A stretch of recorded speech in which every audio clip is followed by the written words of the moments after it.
दोस्तों, आज हम ये समझेंगे कि हमारा जो वर्तमान में जो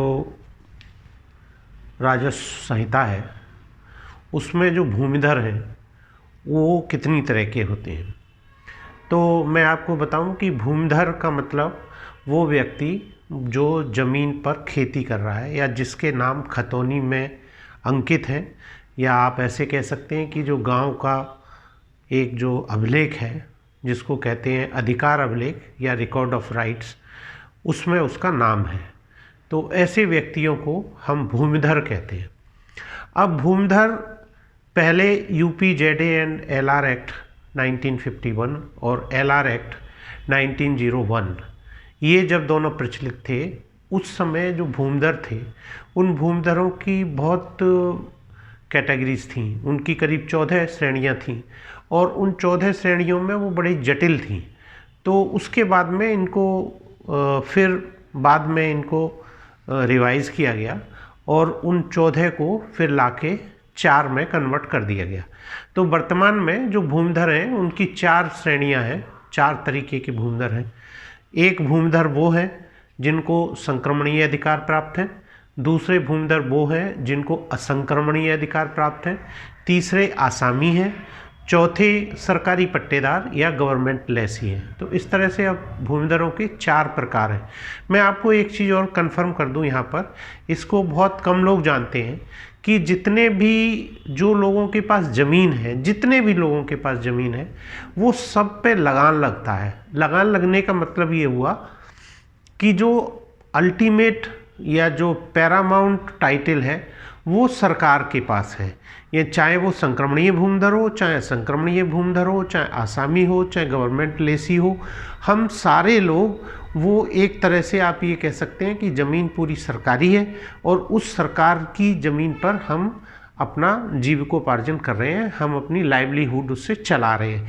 इसीलिए आपने देखा होगा कि जो पहले का लैंड एक्विजिशन एक्ट था तो उसमें कंपनसेशन का प्रावधान था, बहुत कम कंपनसेशन दिया जाता था। बाद में जब ये एग्रीमेंट के थ्रू ज़मीनें खरीदी जाने लगी तब कंपनसेशन का अमाउंट काफ़ी बढ़ गया और रिहेबिलिटेशन यानी पुनर्विस्थापन रिहेबिलिटेशन करने के काम भी मतलब उसमें डाला गया। तो अब जो है काफ़ी ठीक है। मतलब जैसे आपको पता हो कि ग्रामीण क्षेत्र में करीब जो भूमि की दर है, प्रचलित दर, उसका 4 गुना मिलता है और जहाँ पे जो आबादी जो वैसी है, सरकारी ज़मीन जो या वैसी जो प्राइवेट ज़मीन है, जो ज़मीनें शहर के पास की हैं, उनमें 2 गुना तक मुआवजा मिलता है। तो इस तरह से आप पहले तो आप ये समझ लें कि हम जो है सारे के सारे एक तरह से देखा जाए तो वो सरकार की ज़मीन है और उस प्रकार अपना जीविकोपार्जन करते हैं। कुल मिला जुला के जो पैरामाउंट या जो बिल्कुल जिसको कहें या सॉवरेन राइट जिसके हैं वो सरकार के हैं।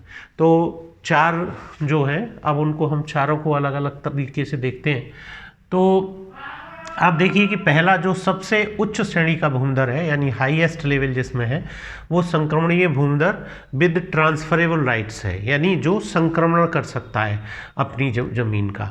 तो उसको चूंकि संक्रमण करने का अधिकार है यानी वो अपनी ज़मीन को दूसरे को दे सकता है, यानी गिफ्ट कर सकता है, बिल कर सकता है, उसको ट्रांसफ़र कर सकता है, बेच सकता है।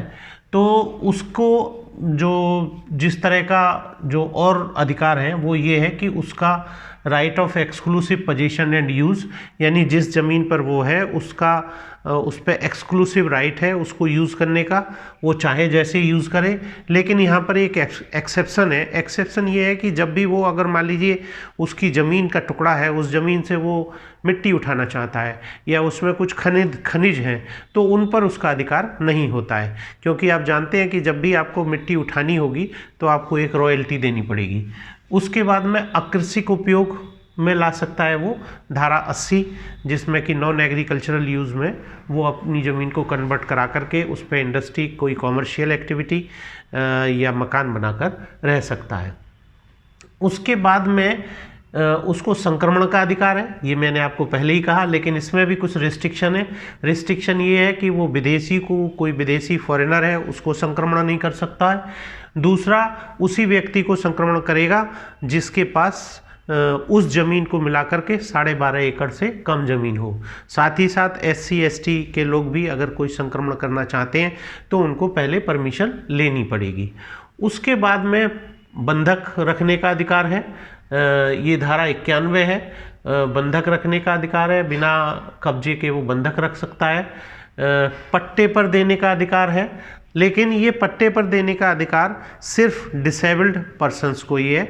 कोई महिला है उसको है, कोई ऐसा व्यक्ति एबल बॉडी पर्सन भी है जो कि मान लीजिए विदेश में गया हुआ है पढ़ाई करने के लिए, वो अपनी खेती को पट्टे पर उठा सकता है।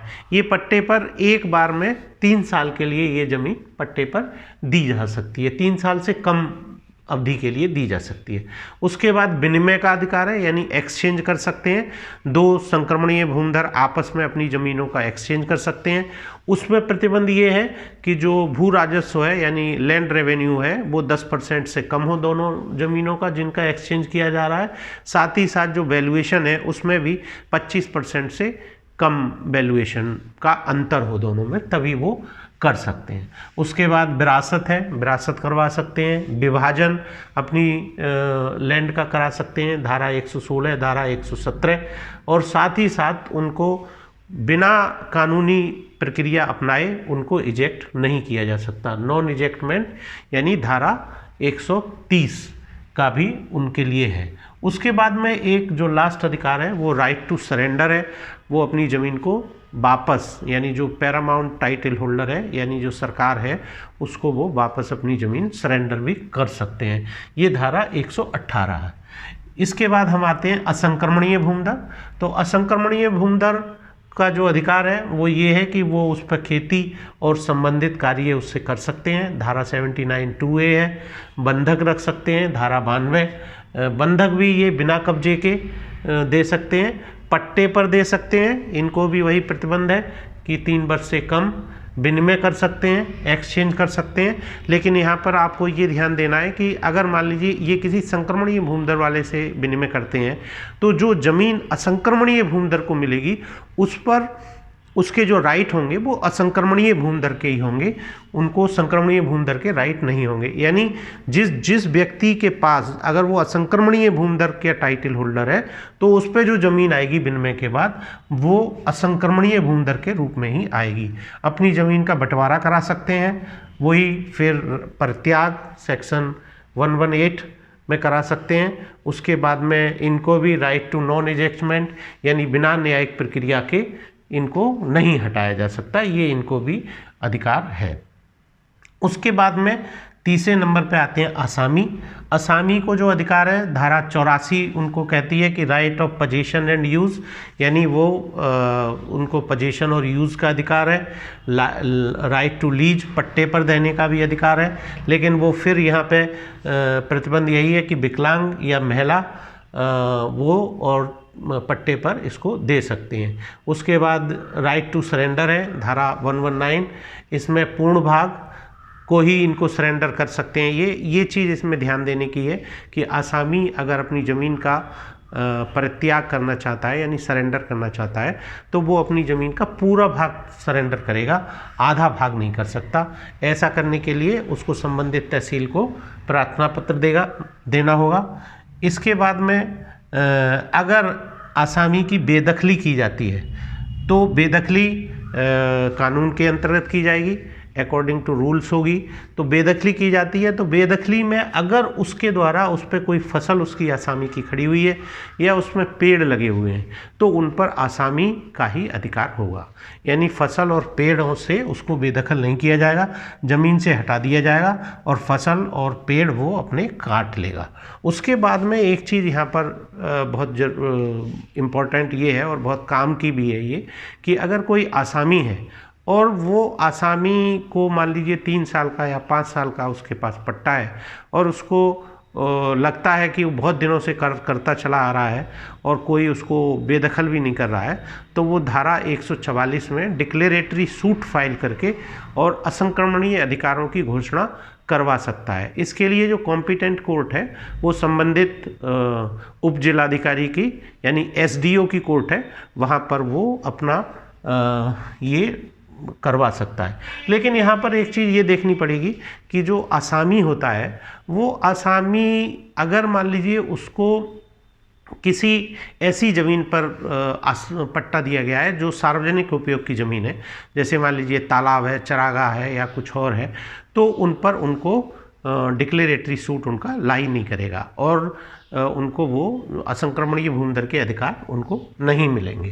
तो सिर्फ जो है ये उनको देखना है। अगर मान लीजिए कोई बंजर की ज़मीन है, ग्राम समाज की है, खाली है, वो व्यक्ति पात्र है, तो अगर वो आसामी है और उसका मतलब पात्रता में आता है तो वो डिक्लेरेटरी सूट फाइल करके असंक्रमणीय अधिकारों की घोषणा उप जिलाधिकारी के यहाँ से करवा सकता है।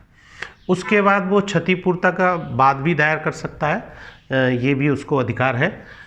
अब रेंट फिक्सेशन यानी रेंट फिक्सेशन का भी अधिकार है। वो अपना रेंट अगर उसको ज़्यादा लग रहा है तो उसको न्यायालय से फिक्स करवा सकता है। उसके बाद आते हैं सरकारी पट्टेदार, गवर्नमेंट लेसी।